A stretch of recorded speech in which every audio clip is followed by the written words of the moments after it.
بسم الله الرحمن الرحيم. قال الله تبارك وتعالى في القرآن المجيد والفرقان الحميد: فمن الناس من يقول ربنا آتنا في الدنيا وما له في الآخرة من خلاق ومنهم من يقول ربنا آتنا في الدنيا حسنة وفي الآخرة حسنة وقنا عذاب النار أولئك لهم نصيب مما كسبوا والله سريع الحساب.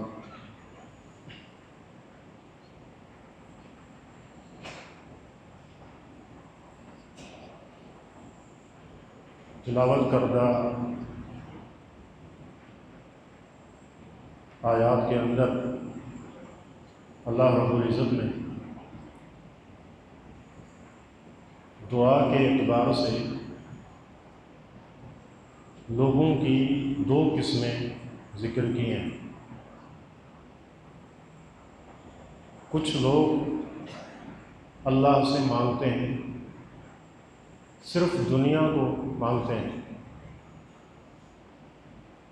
دنیا کی آسائشیں، دنیا کی نعمتیں ان کا مطلوب نگاہ ہے، تو صرف دنیا کے بارے میں ہی اللہ تعالیٰ سے سوال کرتے ہیں۔ اور دوسری قسم ان لوگوں کی بیان کی ہے کہ جو اللہ تعالیٰ سے دنیا میں حسنہ اچھائی کا سوال کرتے ہیں اور آخرت میں بھی خیر اور بھلائی کے طلبگار ہیں۔ اور اللہ تعالیٰ نے فرمایا یہی لوگ ہیں کہ ان کا حصہ ہے اس میں سے جو انہوں نے کمایا۔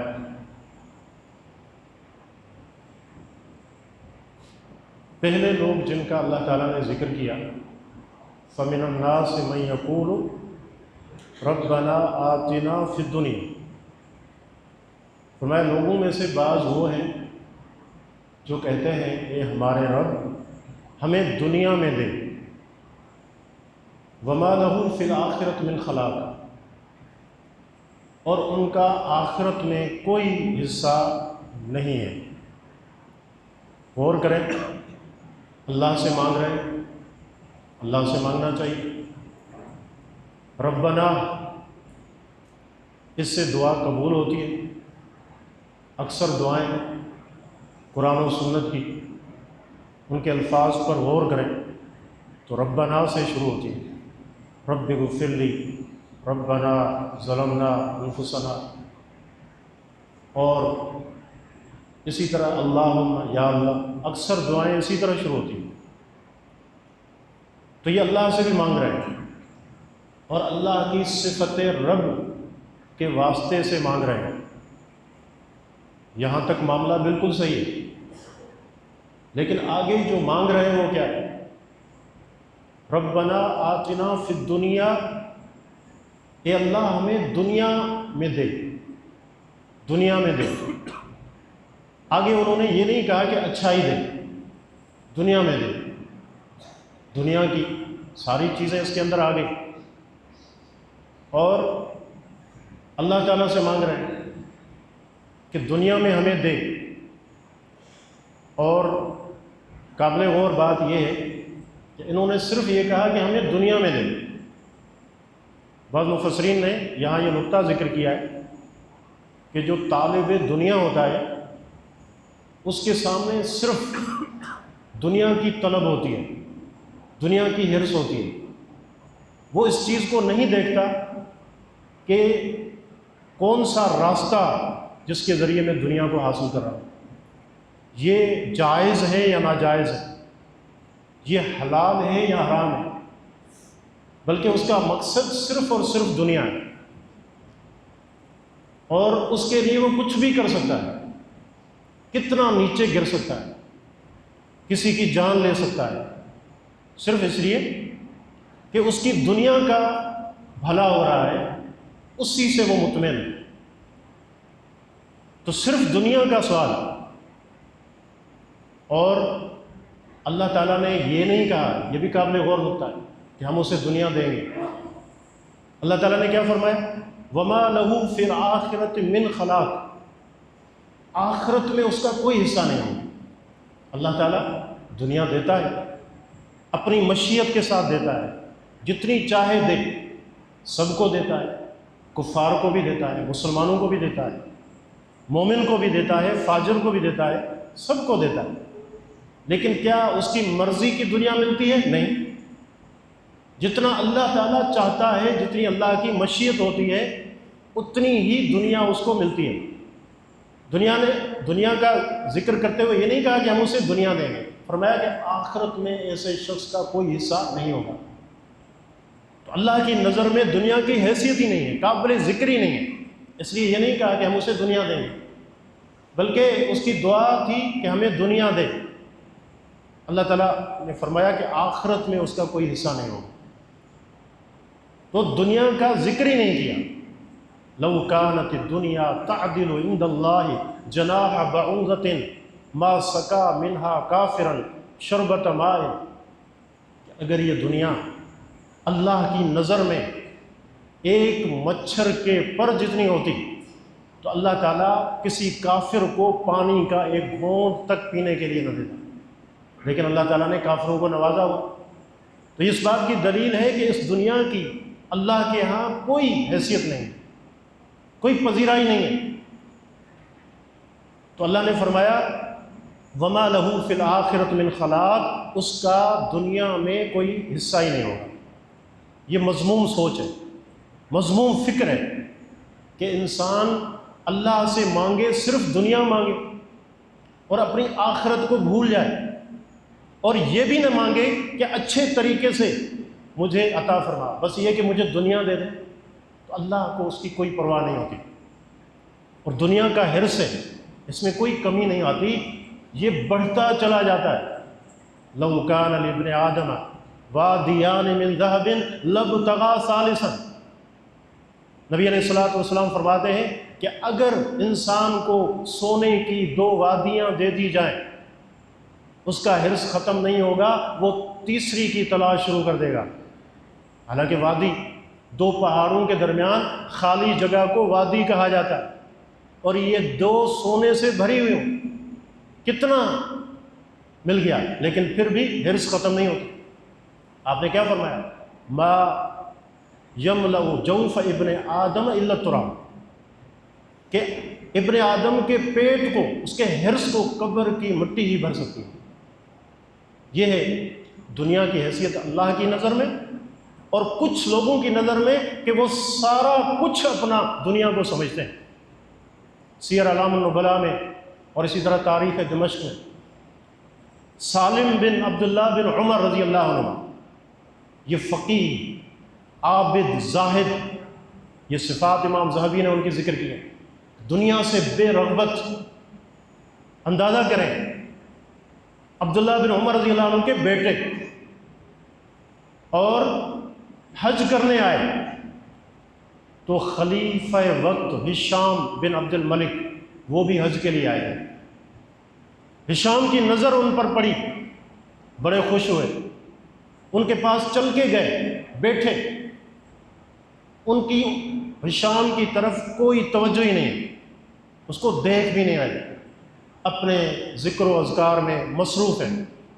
جب فارغ ہوئے تو دیکھا کہ سامنے ہشام بن عبد الملک جو خلیفۃ المسلمین ہے، وہ ان کے آگے بیٹھا ہوا ہے۔ خلیفہ نے سلام کیا، سالم رحمہ اللہ نے جواب دیا، ان کے پاس بیٹھتے ہوئے انہوں نے یہ بات کہی خلیفہ نے کہ آپ اپنی کوئی ضرورت مجھے بتائیں، مجھے خوشی ہوگی کہ میں آپ کے کام آؤں۔ کون ہے؟ خلیفہ، آدھی دنیا اس کے نیچے، اور خود آئے ہیں چل کر، اور ان سے کہہ رہے ہیں کہ آپ مانگے جو مانگ سکتے ہیں۔ سالم رحمہ اللہ نے کیا جواب دیا؟ کہا ہشام، میں اس وقت اللہ کے گھر بیت اللہ میں بیٹھا ہوں، مجھے اللہ سے حیا آتی ہے کہ میں اللہ کے گھر میں بیٹھ کر اس کے غیر سے سوال کروں۔ لاجواب ہو گئے۔ اس کے بعد ہشام سوچنے لگے کہ ابھی تو یہ مسجد میں ہے، جب یہاں سے باہر نکلیں گے تو پھر دوبارہ ان کے پاس جاؤں گا اور یہی بات کہوں گا۔ اور اس کے بعد جب دیکھا کہ سالم رحمہ اللہ مسجد سے باہر نکل گئے تو ان کے پاس گئے اور کہا اب تو ہم مسجد سے باہر آ گئے ہیں، اب آپ اپنی طلب مجھے بتائیں۔ سالم رحمہ اللہ نے پوچھا کہ اے ہشام، میں کون سی طلب آپ کے سامنے رکھوں؟ آخرت کی طلب جو میری ہے وہ رکھوں یا دنیا کی طلب آپ کے سامنے رکھوں؟ تو ہشام کہنے لگے کہ ہمارے پاس تو دنیا ہے، دنیا میں سے جو چیز آپ مانگیں، جس چیز کا سوال کریں وہ آپ کو دے دوں گا، آخرت کے بارے میں کچھ نہیں دے سکتا آپ کو۔ تو سالم رحمہ اللہ نے فرمایا کہ دنیا صرف آخرت کو چھوڑ کر دنیا کا سوال تو میں نے اس سے بھی نہیں کیا جو ہر چیز کا مالک ہے۔ یعنی اللہ سے بھی کبھی میں نے دنیا نہیں مانگی کہ صرف مجھے دنیا دے دے، بلکہ میں اللہ سے آخرت مانگتا ہوں۔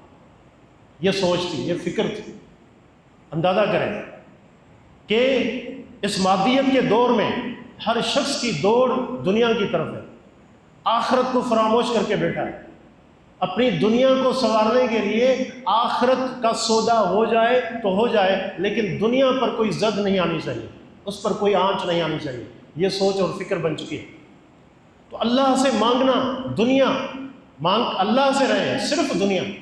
اللہ نے کیا فرمایا کہ آخرت میں ان کا کوئی حصہ نہیں ہوگا۔ دنیا اللہ دیتا ہے اپنی مشیت سے، جس قدر چاہے اس کو دے دے، لیکن آخرت میں ایسے شخص کے لیے محرومی ہے، ناکامی۔ اور دوسرا گروہ، دوسری قسم دعا کے اعتبار سے اللہ تعالیٰ نے ذکر کی کہ وَمِنْهُمْ مَنْ يَقُولُ رَبَّنَا آتِنَا فِي الدُّنْيَا حَسَنَةً وَفِي الْآخِرَةِ حَسَنَةً وَقِنَا عَذَابَ النَّارِ۔ اور لوگوں میں سے وہ بھی ہیں جو اللہ سے دنیا میں حسنہ کا سوال کرتے ہیں، اچھائی کا، عام ترجمہ ہم یہی کرتے ہیں، اچھائی دے ہمیں دنیا میں، اور آخرت میں بھی اچھائی دے، اور ہمیں جہنم کے عذاب سے بچا۔ یہ کون ہے؟ یہ نیک لوگ ہیں، یہ انبیاء ہیں، یہ اللہ تعالیٰ کے اولیاء ہیں، یہ وہ ہیں جن کی نظر آخرت پر ہے۔ دنیا ایک وسیلہ ہے، یہاں پر ہم نے رہنا ہے، ہماری ضروریات ہیں، وہ بھی ہم اللہ سے مانگیں گے، حتیٰ کہ چھوٹی چیز بھی دنیا کی، حتیٰ کہ نمک ختم ہو جائے اور جتی کا جو تسمہ ہے وہ اگر ٹوٹ جائے تو وہ بھی اللہ سے مانگنا ہے۔ تو یہ اللہ تعالیٰ سے اس طرح مانگنا ہے۔ دنیا مانگنا معیوب نہیں ہے، لیکن کیسے مانگیں دنیا؟ اس کو مانگنے کا بھی ایک طریقہ ہے۔ طریقہ کیا تھا؟ یہ ہمارے رب ہمیں دنیا میں اچھائی دے۔ غور کریں، انہوں نے صرف دنیا مانگی تھی، یہ نہیں کہ اچھائی کے ساتھ، بلکہ دنیا مل جائے، چاہے کسی بھی طریقے اور ذریعے سے ہمیں مل جائے، حرام طریقہ ہو، ناجائز ہو، لیکن دنیا ملنی چاہیے۔ لیکن یہاں اللہ تعالیٰ سے دنیا مانگی جا رہی ہے، لیکن کیسے؟ حسنہ، اچھائی کے ساتھ۔ حسنہ کی کیا تفسیر ہے؟ مفسرین نے کئی معنی کیے ہیں حسنہ کے۔ حسنہ کا ایک معنی ہے عافیت، کہ دنیا میں ہمیں عافیت عطا فرما۔ اور عافیت کیا ہے؟ کہ ہر فتنے سے، ہر برائی سے، ہر تکلیف سے انسان بچ جائے۔ عافیت، صحت، تندرستی انسان کو مل جائے دنیا میں، مال مل جائے، یہ بھی عافیت ہے، کسی کا محتاج نہ ہو، یہ بھی عافیت ہے، ہر منفعت اس کو حاصل ہو جو اس کے لیے ضروری ہے دنیا میں، اور ہر نقصان سے وہ بچ جائے، یہ عافیت ہے۔ اللہ سے عافیت کا سوال کرنا یہ بڑی عظیم دعا ہے۔ رسول اکرم صلی اللہ علیہ وسلم کی دعاؤں میں سے، صبح شام کی دعاؤں میں سے یہ دعا ہے کہ اللہ انی اسألک عفو والعافیت، اے اللہ میں تجھ سے معافی کا سوال کرتا ہوں اور عافیت کا سوال کرتا ہوں، فی دینی و دنیای و اہلی و مالی۔ عافیت کس چیز میں؟ عافیت کا سوال بھی سب سے پہلے دین کو مقدم کیا، کہ مجھے عافیت دے اپنے دین میں، جو فتنے ہیں، جو گمراہیاں ہیں دین سے ہٹ کر جو پیدا ہوتی ہیں، یا اللہ ان سب سے مجھے عافیت دے۔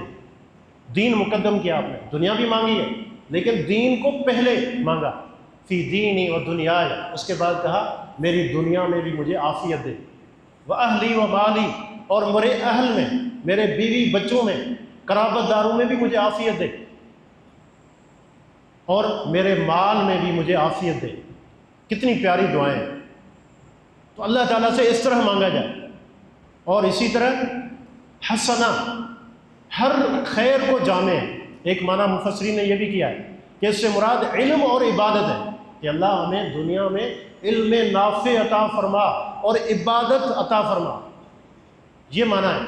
اور ہم صرف ایک ہی معنی سمجھتے ہیں کہ دنیا میں اچھائی دے، مطلب یہ ہے کہ مال مل جائے مجھے۔ کتنا جامع یہ پیغام ہے کہ علم اور عبادت یا اللہ ہمیں عطا فرما۔ اور عافیت کا ایک معنی مفسرین نے مال بھی ذکر کیا ہے، یہ معنی ابن کثیر رحمہ اللہ فرماتے ہیں کہ اللہ تعالیٰ نے کسی چیز کو خاص نہیں کیا کہ دنیا میں ہمیں مال دے، دنیا میں ہمیں اہل دے، دنیا میں ہمیں صحت دے، بلکہ اللہ نے کیا رکھا، اس کو عام رکھا ہے۔ تو اس میں ہر طرح کا خیر جو انسان کی ضرورت ہے وہ اس میں داخل ہے، اور ہر طرح کی برائی جو اس کا نقصان کر سکتی ہے، ہر اس چیز سے انسان اللہ کی پناہ مانگتا ہے۔ تو ہر طرح کا خیر اللہ نے اس دعا میں جمع کر دیا کہ دنیا میں جو بھی خیر ہے، ہم مانگنے میں بھی بڑے کوتا ہے، مانگنے کا طریقہ بھی نہیں آتا، ہم اللہ سے مانگتے ہیں صرف کبھی دنیا کا سوال کرتے ہیں اور بھول جاتے ہیں کہ یہ چیز جو میں مانگ رہا ہوں آگے چل کے یہ میرے لیے فتنہ بن جائے گا۔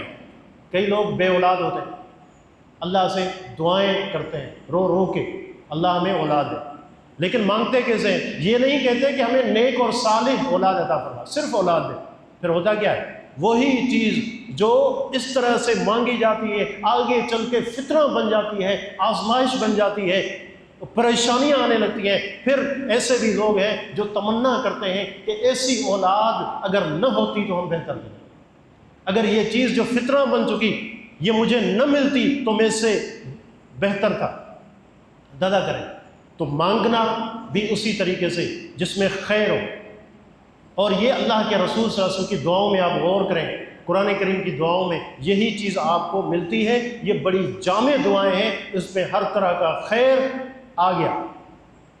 اور ایک صحابی کا واقعہ ہے صحیح مسلم میں کہ وہ بیمار پڑ گیا، بیماری بڑھتی گئی، اتنا کمزور ہو گیا جس طرح کوئی چوزا ہوتا ہے ابتدا میں جیسے پیدا ہوتا ہے کتنا کمزور ہوتا ہے، اس طرح ان کی کیفیت بن گئی۔ اللہ کے رسول صلی اللہ علیہ وسلم ان کی عیادت کے لیے تشریف لے گئے، اور پیارے پیغمبر صلی اللہ علیہ وسلم نے ان کی تسلی کے کچھ الفاظ کہے۔ اس کے بعد ان سے پوچھا کہ آپ کون سی دعا کرتے ہیں، آپ اللہ سے کیا مانگتے ہیں؟ انہوں نے کہا کہ میں اللہ سے یہ دعا کرتا ہوں کہ اللہم ما کنت معاقبی بہ فی الآخرۃ فعاقبنی بہا فی الدنیا۔ یہ اللہ جو میری سزا آخرت میں تو مجھے دینا چاہتا ہے وہ بنتی ہے وہ مجھے دنیا میں ہی دے دے۔ اللہ کے رسول صلی اللہ علیہ وسلم نے 2 بار فرمایا سبحان اللہ سبحان اللہ، اس کی بات کو بڑا عظیم سمجھا، اس پر انکار کرتے ہوئے یہ الفاظ کیے، تعجب کیا کہ یہ آپ اللہ سے کیا مانگ رہے ہیں۔ فرمایا حلا قلت، آپ نے ایسے کیوں نہیں کہا اللہم ربنا آتنا فی الدنیا حسنہ وفی الآخرۃ حسنہ وقنا عذاب النار؟ آپ اللہ سے یہ دعا کیوں نہیں مانگتے کہ اللہ مجھے دنیا میں بھی حسنہ اچھائی عطا فرما، آخرت میں بھی اچھائی دے، اور ہمیں جہنم کی آگ سے بچا؟ اس طرح سے تو نے دعا کیوں نہیں کی؟